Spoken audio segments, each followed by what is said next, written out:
បាទជំរាបសួរបងប្អូនទាំងអស់គ្នាអញ្ចឹងថ្ងៃនេះយើងតមេរៀនយើងទៀតបាទអញ្ចឹងថ្ងៃនេះខ្ញុំសូមលើកយក toolbox ចំនួន2យកមកបង្ហាញបាទអញ្ចឹងចំពោះ toolbox ទី1ទាក់ទងនឹងប្រាសហើយវាមានបែងចែកជាច្រើនទៀតតទៅទៀតទាក់ទងនឹង toolbox ទី2 clone stamp tool បាទទាក់ទងនឹងការ clone រូបភាពពីមួយទៅមួយអញ្ចឹងណាបាទអញ្ចឹងចំពោះចំណុចទី1យើងស្វែងយល់ទាក់ទងនឹងប្រាស tool បាទហើយចំពោះក្រម3នេះយើងមិនចាំបាច់សិក្សាវាទេដោយសារភាគច្រើនយើងអត់ប្រើប្រាស់វាទេអញ្ចឹងបាទអ្វីដែលយើងប្រើប្រាស់ភាគច្រើនគឺប្រាស់ tool នឹងឯងបាទអញ្ចឹងចំពោះប្រាស់ tool បើយើងនិយាយស្រួលស្ដាប់ទៅគឺជា tool មួយសម្រាប់គូឬក៏ផាត់ពណ៌អញ្ចឹងបាទអញ្ចឹងនៅពេលដែលយើងយកប្រាស់ tool មកប្រើប្រាស់ហើយយើងមកមើលខាងលើនេះបាទជាទូទៅកន្លែង mode នេះយើងមិនចាំបាច់ផ្លាស់ប្ដូរវាទេបាទជាទូទៅយើងយក normal បាទហើយចំពោះ opacity និង flow នេះខ្ញុំសូមពន្យល់បន្តិចបាទ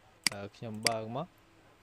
បញ្ចឹងផ្សិនបើយើងនិយាយឲ្យស្រួលស្ដាប់ទៅទាក់ទងនឹង flow និង opacity នេះគឺជាការកំណត់ភាពច្បាស់របស់រូបភាពអញ្ចឹងបាទមិនចឹងដូចបងប្អូនបានឃើញហើយ flow ហើយនិង opacity ផ្សិនបើយើងដាក់វា100ស្មើគ្នាវានឹងចេញបែបម៉េចបាទអញ្ចឹងខ្ញុំសូមដាក់ពណ៌អីមួយមកថាពណ៌ខៀវចុះហើយខ្ញុំដាក់ opacity និង flow ស្មើគ្នាហើយយើងធ្វើការគូមកឃើញអត់វានឹងបែបហ្នឹងបាទនេះចំពោះ flow ហើយនិង opacity ស្មើគ្នាប៉ុន្តែនៅពេលដែលយើងបន្ថយ flow 20 opacity 100គឺវានឹងមានសភាពខុសគ្នាអញ្ចឹងខ្ញុំដាក់ flow 20%មកហើយខ្ញុំដាក់ opacity 100ហើយខ្ញុំគូម្ដងទៀតតើវាមានសភាពបែបម៉េចអញ្ចឹង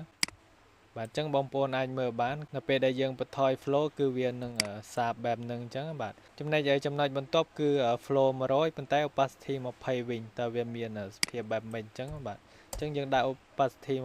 20 flow 100វិញបាទហើយយើងគូមក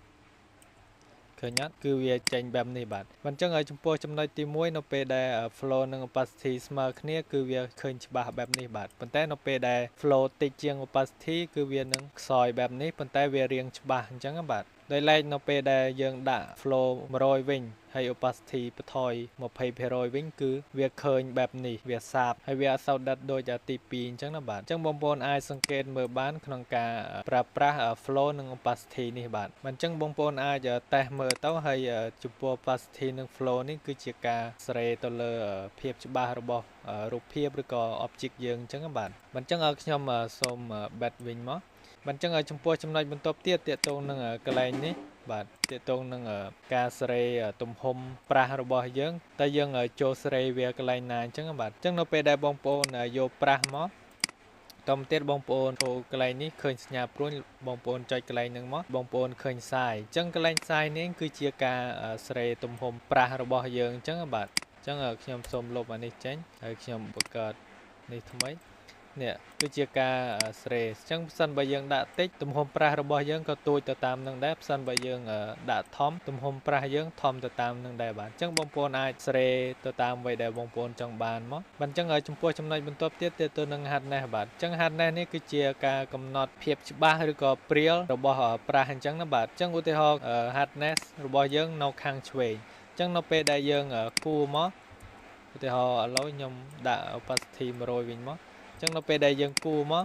គឺវានឹងព្រាលបែបហ្នឹងណាបាទប៉ុន្តែដោយឡែកនៅពេលដែលយើងសេរី hardness នេះមកខាងស្ដាំនៅពេលដែលយើងគូ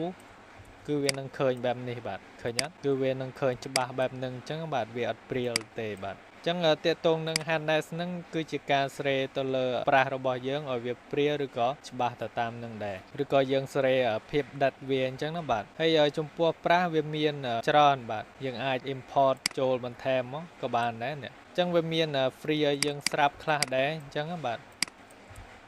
ប្រាស់ខ្លះវា free ប្រាស់ខ្លះយើងត្រូវ download import ចូលអញ្ចឹងទៅដើម្បីយកវាមកប្រើប្រាស់អញ្ចឹងទៅអញ្ចឹងបងប្អូនរកមើលតេស្តមើលទៅបាទអានេះលក្ខណៈបែបនេះបែបហ្នឹងអញ្ចឹងទៅអញ្ចឹងវាមានជាច្រើនទៀតបងប្អូនអាចរកមើលទៅបាទអញ្ចឹងខ្ញុំសូមពន្យល់ប៉ុណ្ណឹងបាទអញ្ចឹងចំពោះគុណសម្បត្តិរបស់ប្រាស់មួយទៀតយើងអាចបង្កើត small ទៅឲ្យ object បាទអញ្ចឹងឧទាហរណ៍ខ្ញុំបើក object ណាមួយមកឧទាហរណ៍ខ្ញុំយកច័ន្ទស្រាក់នេះមកចុះបាទបែបហ្នឹង ហើយខ្ញុំចង់បង្កើត small នៅពីក្រោមចានស្រាក់ហ្នឹងអញ្ចឹងយើងយកមកចុចបូកកន្លែងនេះមួយមកដើម្បីបង្កើតជា layer មួយបន្តមកទៀតយើងយកប្រាស់យើងដូរពណ៌មកអញ្ចឹងយកពណ៌លឿងប៉ុន្តែយើងទាញរាងខ្មៅមកបែបហ្នឹងបានប៉ុណ្្នឹងហើយយើងមកស្ដាំកន្លែងណាមួយមកវានឹងចេញបែបនេះហើយបន្តមកទៀតយើងទាញអានេះឲ្យរាងថ្ប៉ែនមកហើយយើងអាចព្រីកព្រមមកហ្នឹងคลิกមកស្ដាំហើយនឹងបូកជាមួយ Alt ដើម្បីព្រីកព្រមទំហំប្រាស់របស់យើងឧទាហរណ៍ខ្ញុំចង់បានប៉ុណ្្នឹងហើយយើងធ្វើការទាញវាមកក្រោមចានស្រាក់យើងសិនមកហើយយើងធ្វើការចុចคลิกមកឆ្វេងមួយមកបង្កើតបានជា small មួយឃើញអត់អញ្ចឹងយើងអាចដាក់ទៅឬក៏យើងអត់ចង់ទាញឲ្យវាថ្ប៉ែទេយើងអាចដាក់ឲ្យមូលចេះសិនមកហើយចាំយើងអូសទៅលើបន្តមកទៀតយើង Control T ហើយយើងចុច Shift មកដើម្បីទាញវាឲ្យថ្ប៉ែយកទៅដាក់នៅក្រោមប៉ុន្តែឥឡូវវាស្ថិតនៅលើចានស្រាក់យើងអញ្ចឹងយើងអូសទៅក្រោមមកបែបនេះក៏បានដែរអញ្ចឹងវិធីសាស្ត្របងប្អូនគឺថាមួយណាស្រួលបងប្អូនប្រើមួយនឹងទៅអញ្ចឹងបាទអញ្ចឹងនេះគឺជាតួនាទីរបស់ប្រាស់បាទអញ្ចឹងចំពោះតួនាទីរបស់ប្រាស់មួយទៀតយើងអាចប្រើវាជាមួយម៉ាស់អញ្ចឹងបាទអញ្ចឹងយើងប្រើប្រាស់វាដូចម្ដេចបាទអញ្ចឹងជាដំបូងបងប្អូនឈរលើចានស្រាក់នឹងសិនមកតទៅទៀតបងប្អូនយកមកចុចកន្លែងនេះដាក់កន្លែងនឹងមកវានឹងលោតពាក្យថា add layer mask អញ្ចឹងបងប្អូនគ្រាន់តែចុចមកវាចេញបែបនេះបាទអញ្ចឹងនៅពេលដែលវាចេញបែបហ្នឹងហើយបងប្អូនមកមើលកន្លែងនេះគឺវានឹងចេញពណ៌សហើយសិនបើបងប្អូនចង់លុបផ្នែកណាមួយអញ្ចឹងសិនបើម៉ាស់យើងពណ៌សអានេះយើងដូរទៅពណ៌ខ្មៅមកពណ៌ខ្មៅសតអញ្ចឹងបាទតទៅទៀតបងប្អូនអាចលុបទៅកន្លែងណាដែលបងប្អូនអត់ចង់បានឧទាហរណ៍ខ្ញុំអត់ចង់បានកន្លែងកាន់នេះចោះបាទផ្នែកខាងលើហ្នឹងបងប្អូនធ្វើការលុបមកឃើញអត់ឬក៏បងប្អូនមកស្ដាំទាញហាន់នេះហ្នឹងមកខាងស្ដាំមកពេលបងប្អូនលុបមកគឺវានឹងដាច់ខ្លាំងអញ្ចឹងបាទនេះហើយអាស្រ័យទៅលើដែលយើងបានរៀនមិញ opacity ហើយនិង flow ដែលផ្សិនបើយើងបន្ថយ opacity ក៏វាព្រាលទៅតាមនឹងលុបបានតិចតិចទៅតាមនឹងអញ្ចឹងបាទសិនបើយើងដាក់100ទាំងពីរគឺវាលុបដាច់ខ្លាំងអញ្ចឹងបាទអញ្ចឹងបងប្អូនអាចតេស្តមើលបានបែបហ្នឹង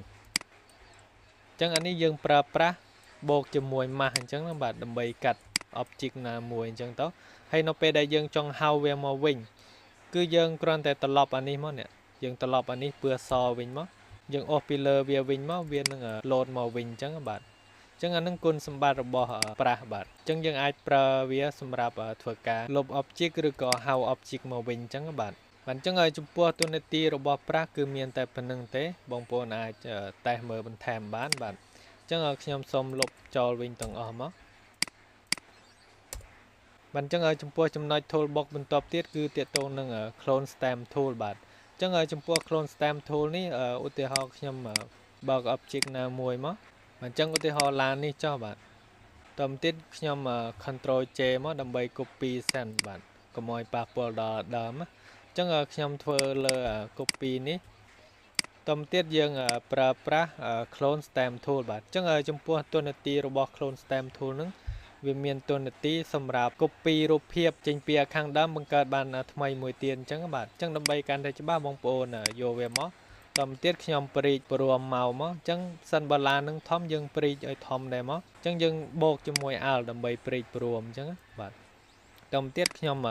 click Alt ឲ្យជាប់ខ្ញុំចុចលើឡាននេះមួយមក click មកឆ្វេងតទៅទៀតអ្នកបងប្អូនអាច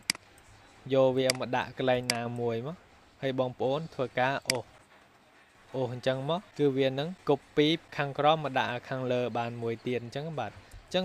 តួនាទីរបស់ clone stamp tool គឺបែបហ្នឹងបើន័យថាយើងចម្លងពីមួយមកមួយទៀតដើម្បីបង្កើតបានជាច្រើនអញ្ចឹងបាទបងប្អូនអាច copy វាបានមួយឬក៏ពីរច្រើនទៅតាមនឹងទៅតាមអ្វីដែលបងប្អូនចង់បានក៏បានដែរអត់ជាបញ្ហាទេអាហ្នឹងអាស្រ័យលើបងប្អូនចង់បានអញ្ចឹងបាទអញ្ចឹងបងប្អូនអាច clone វាឧទាហរណ៍បងប្អូនចុច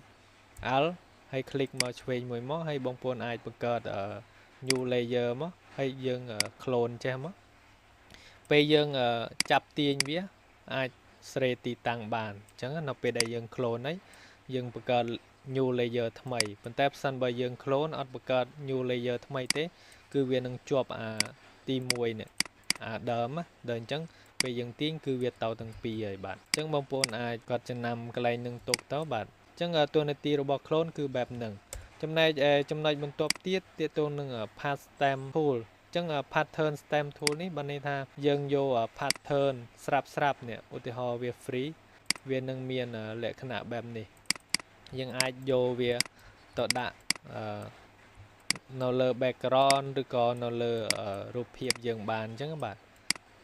គឺលក្ខណៈបែបហ្នឹងប៉ុន្តែភាគច្រើនគេអត់ប្រើវាទេអាហ្នឹងប៉ុន្តែយើងអាចស្វែងយល់ពីវាខ្លះទៅ